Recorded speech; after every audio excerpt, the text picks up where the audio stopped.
it's not easy sometimes as a young woman.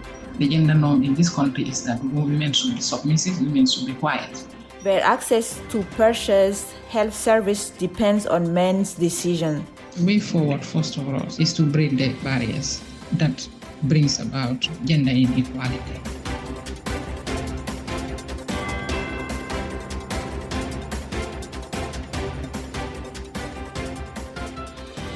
One of the greatest challenges we are facing is the culture of silence. The men have the decision, the men has the voice, the men have the control over everything. Therefore, from an early stage when you are a child growing to be a young girl, you are usually made to be silent while the decisions are taken for you. And as you grow with that, you grow very, very timid and you cannot take decisions on your own, especially when it comes to sexuality. You do not discuss sex and sexuality. Even if you are a couple, you do not discuss it, and therefore you cannot negotiate sex. And where you cannot negotiate sex, to say, yes, I want to have sex, or I do not want to have sex, it becomes very difficult. And that is the culture of silence, which make, even if a woman is violated in any form of gender-based violence, you find it difficult to report because that is not the norm.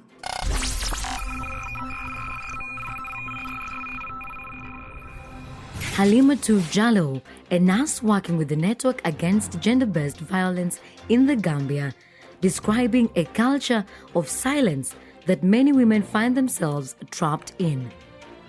Worryingly, this oppression also extends to access to healthcare.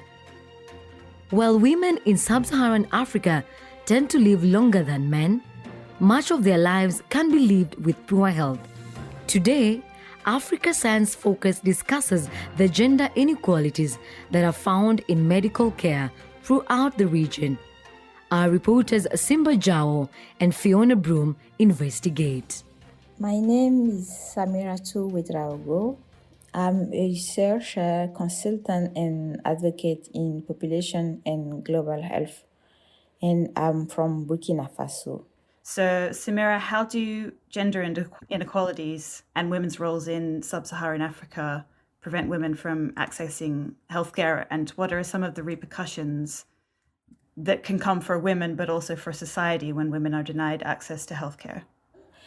Women are often unable to access healthcare due to systematic discriminations or inequities rooted in gender norms within the society they live in. So 4 different pathways can affect women's access to healthcare.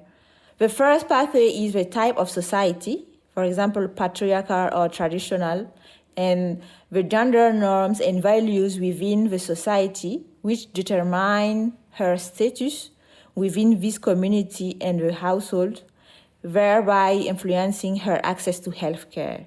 So the second pathway refers to the varying levels of partner controlling behaviors, which include gender-based violence, that have shown to affect women's access to healthcare.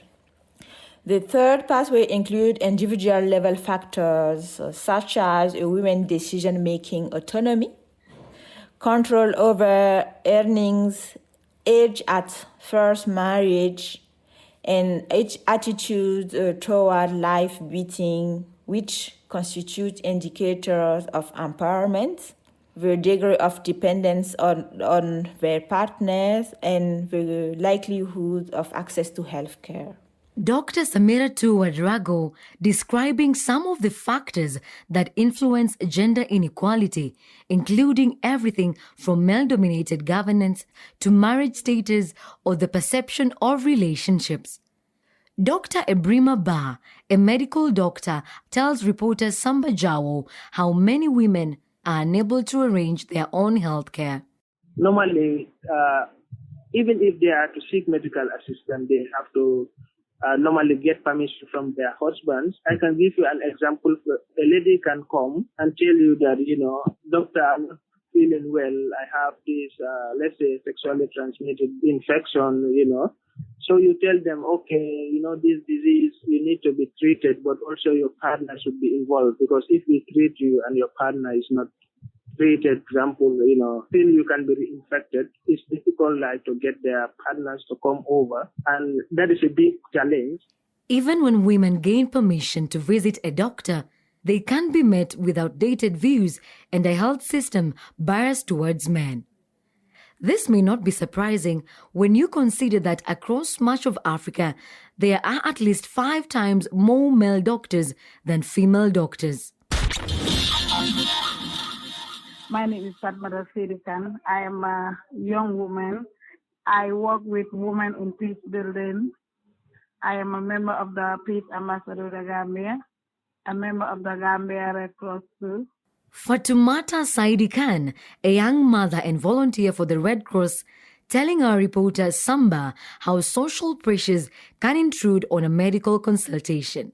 It's not easy. You meet a doctor that you know he or she will not help you in your problem, the problems you have. The environment sometimes is not conducive for a woman.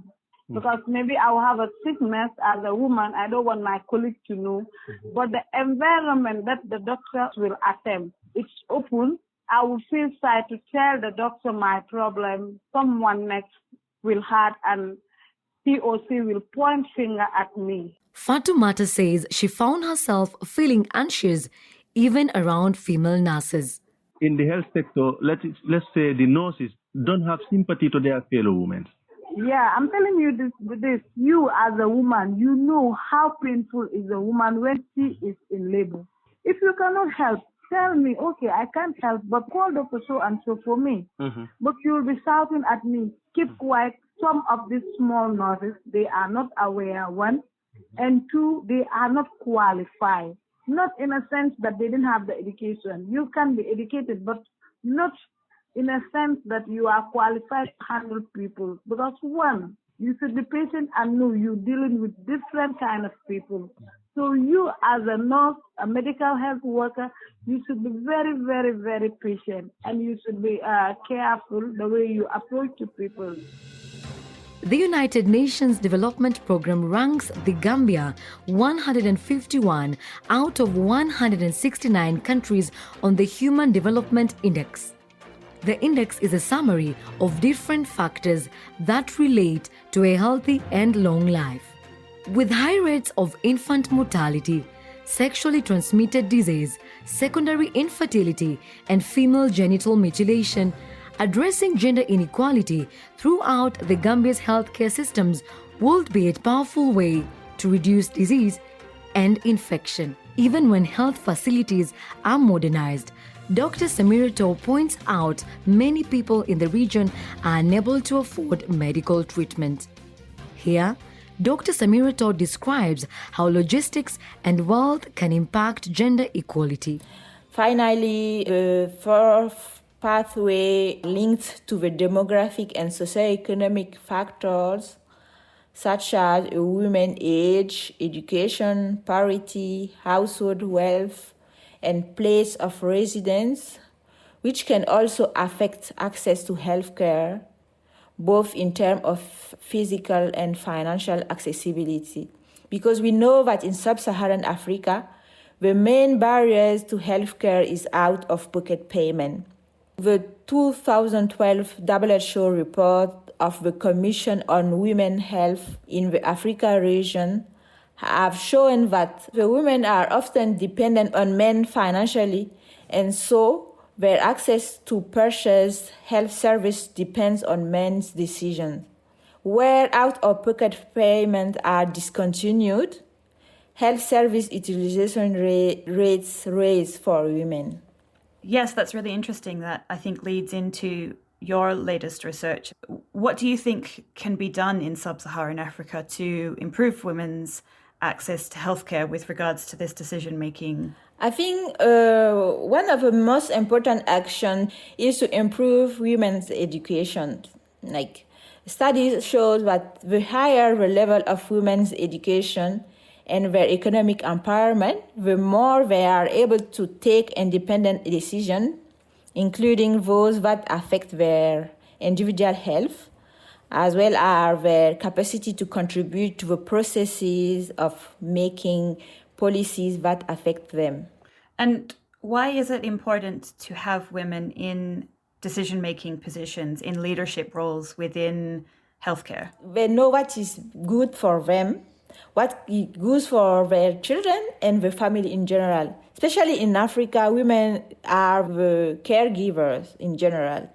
And also, it's important to notice that in Africa, like, the health of mother is vital for the health of the unborn and their born children. So when we invest, for example, in maternal health, and we invest in the health of the future generation. And also we know that women are the dominant source of farm laborers in Sub-Saharan Africa and the driver of the African economy. So investing in their health will generate significant economic gains as well. The Gambia not only requires health professionals with a fresh outlook, but also a distinct change in culture. Samiratou Ouédraogo says. The way forward, first of all, is to break the barriers that brings about gender inequality, especially in the health sector. To redefine our gender norms, to make our women to know what they want, to know their value, to equip them with skills to be able to discuss sexuality and sex, to negotiate safer sex practices, to know that health is a human right issue. It's not a decision that is hard to be made by another person. They have a right to their own health, to make choices that they would want. For example, number of children they want to birth spacing, going to the clinic, being able to carry themselves to the clinic, having the money to carry themselves without waiting for their husbands or other relevant people. Samiratou, ending our report on gender inequality in the Gambia's healthcare system.